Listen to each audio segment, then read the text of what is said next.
तो वहीं कुर्सी जो ना कराए कम है, यह बात इसलिए क्योंकि चुनावी मौसम में नेताजी के एक से बढ़कर एक रंग देखने को मिल रहे हैं, वैसे जिनकी आपने कल्पना तक नहीं की होगी। देखिए वो रिपोर्ट उन पलों को भी।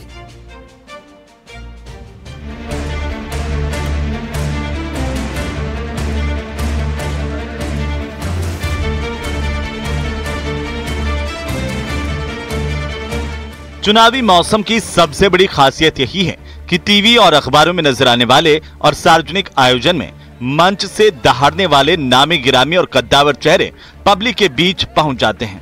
इतने कि लोग अपने मंत्री जी के साथ तस्वीरें ले सकें, सेल्फी का शौक पूरा कर सकें।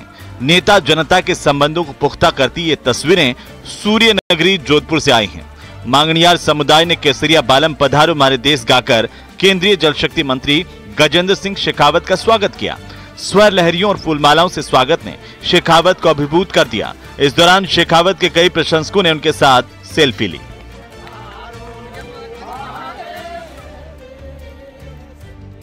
जोधपुर में जहां मांगणियार समाज ने पारंपरिक गीत गाकर अपने नेता का स्वागत किया, तो वहीं बीकानेर में चुनावी रंग चर्चा का सबब बन गया।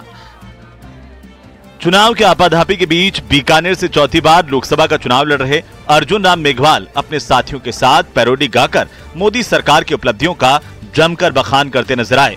धारा 370 था तो चुटकी में हटा दी, धारा 370 था तो चुटकी में हटा दी, भारत खानी देखा दाने धूल था चटा दी, भारत खानी देखा दाने धूल चटा दी। करी नहीं भाई, करी करी नहीं करी, भारत खान देखने लग गया। वैसे तो होली में पैरोडी गाने का चलन है, लेकिन चुनावी मौसम भी होली से कम रंगीन तो नहीं, इसीलिए यहां भी पैरोडी से जनता को साधने की कोशिश की जा रही है।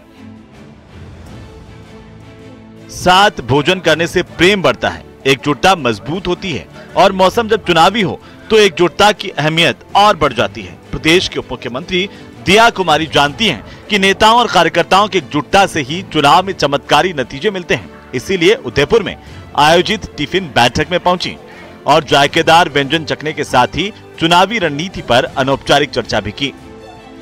सब कार्यकर्ताओं के साथ बैठकर अगर आप भोजन लेते हो और सब अपने अपने घरों से टिफिन लाते हैं, तो इससे क्या एक बहुत अच्छा आपका सबसे बातचीत भी हो जाती है और एक साथ जब खाना आप सबके साथ शेयर करती हो तो उसका मजा ही कुछ और होता है। बहुत सारी ऐसी बातें होती हैं जो अनौपचारिक बातें भी होती हैं और एक वो जो होता है ना संगठन का, एक साथ मिलकर काम करना, एक साथ भोजन लेने से बहुत कुछ ऐसी बातें भी होती हैं जो कई बार आप बैठकों में नहीं बोल सकते।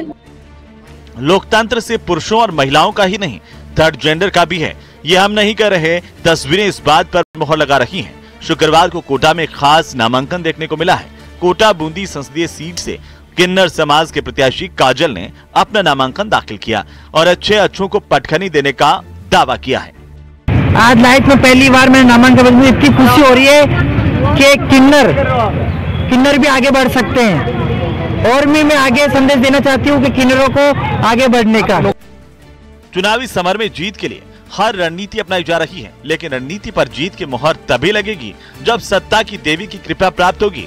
और इसीलिए राजस्थान में बीजेपी के लोकसभा चुनाव प्रभारी विनय सहस्त्रबुद्धे ने शुक्रवार को बांसवाड़ा की त्रिपुर सुंदरी माता जी के दर्शन और पूजन किए।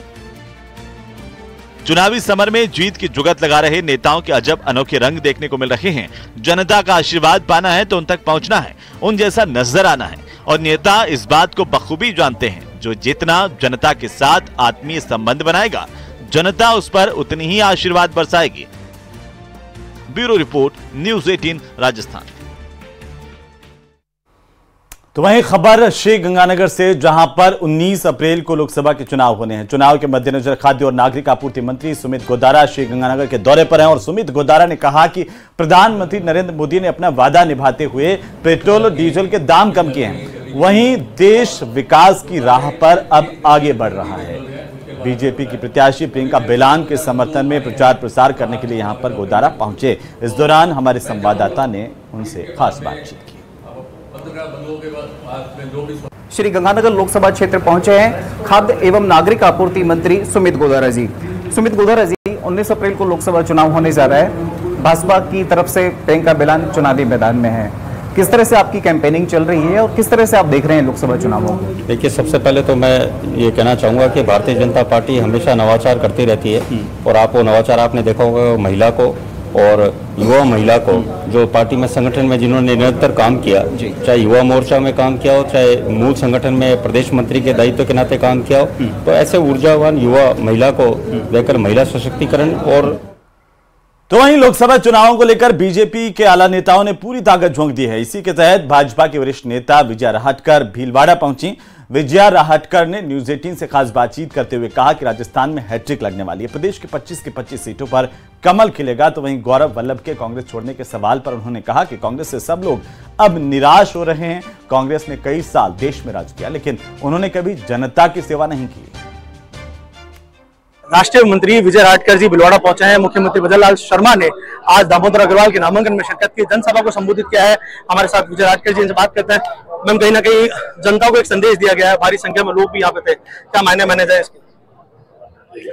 अब देखिए, पूरा देश आदरणीय मोदी जी को फिर से चुनकर देने के लिए तैयार बैठा है।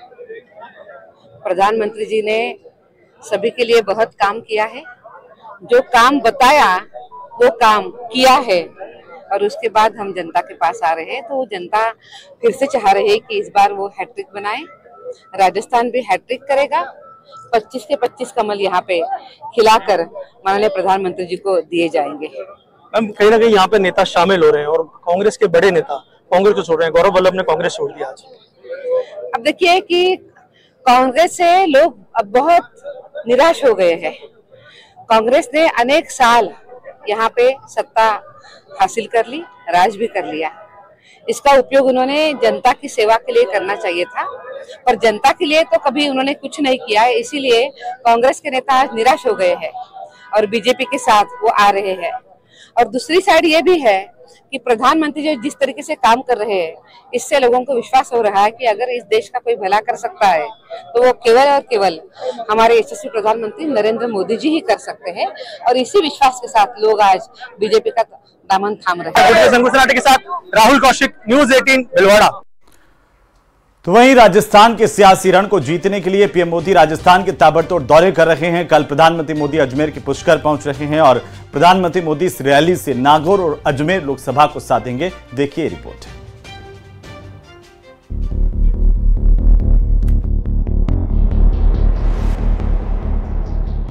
राजस्थान के सियासी रण में बीजेपी के सबसे बड़े star campaigner PM Modi Brahma नगरी पुष्कर में जनसभा को संबोधित करेंगे और अपनी सरकार की गारंटियों को गिनाएंगे। पीएम मोदी अजमेर के पुष्कर मेला मैदान से 2 लोकसभा सीटों को साधेंगे। पीएम मोदी दोपहर 12 बजे के करीब पुष्कर हेलीपैड पर उतरेंगे। इसके बाद में मेला ग्राउंड में आयोजित जनसभा को संबोधित करेंगे। अजमेर से भागीरथ चौधरी और नागौर से ज्योति मिर्धा चुनावी मैदान में हैं और दोनों की ही साख दांव पर है। बीजेपी नेताओं का दावा है कि पीएम मोदी की रैली में करीब 1 लाख से अधिक लोगों की भीड़ जुटेगी। अजमेर और नागौर लोकसभा के 4000 बूथों पर कार्यकर्ताओं को लोगों को आम सभा तक पहुंचाने की जिम्मेदारी दी गई है।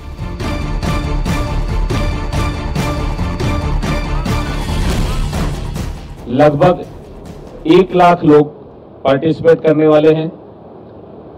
जैसा जोश दोनों लोकसभाओं में है, मुझे लगता है कि पुष्कर में ऐतिहासिक सभा ये होने वाली है और माननीय प्रधानमंत्री जी यहाँ से संकल्प भारतीय जनता पार्टी को दिलाएंगे, भारतीय जनता पार्टी के कार्यकर्ताओं को दिलाएंगे कि हम लोग 25 के 25 सीटें 5 लाख के मार्जिन से जीत कर जाएं।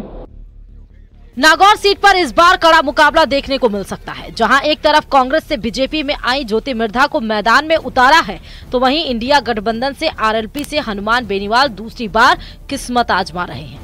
2019 के लोकसभा चुनाव में हनुमान बेनीवाल की पार्टी आरएलपी का बीजेपी के साथ गठबंधन था। इस बार बेनीवाल की पार्टी इंडिया गठबंधन का हिस्सा है। अजमेर में बीजेपी प्रत्याशी भागीरथ चौधरी का कांग्रेस के रामचंद्र चौधरी से मुकाबला है, जहां इस बार अच्छी चुनावी फाइट देखने को मिल सकती है। चुनाव की तारीखों के ऐलान के बाद पीएम मोदी राजस्थान के ताबड़तोड़ दौरे कर रहे हैं। कोटपुतली और चुरू में चुनावी जनसभा को संबोधित कर चुके हैं।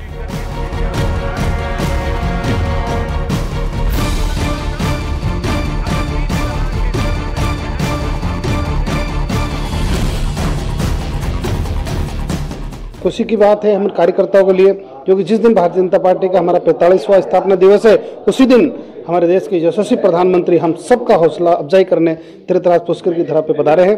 और इसका महत्व तब और बढ़ जाता है जब सृष्टि के रचयिता परमपिता ब्रह्मा जी स्वयं कमल पर विराजित है, कमल पर विराजमान है, और हमारी पार्टी का चुनाव चिन्ह भी कमल है। हम कमल के लिए वोट मांग रहे हैं, तो ये हमारे लिए दिन बहुत ही उपयोगी है। और निश्चित रूप से यहाँ से पूरे देश के अंदर एक नया संदेश जाएगा और 400 पार की नई इबादत लिखेंगे। तो ये थे सुरेश चौधरी जी, जिन्होंने बताया कि तमाम जो लोग हैं वो यहाँ पहुँचने वाले हैं। प्रधानमंत्री की जो ये रैली है, जो सभा है, वो ऐतिहासिक होने वाली है।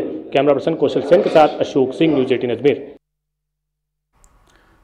तो फिलहाल वक्त तो चला एक छोटे से ब्रेक का, और ब्रेक से जब लौटेंगे तो हम आपको दिखाएंगे 5 मिनट में 50 जिलों की खबर।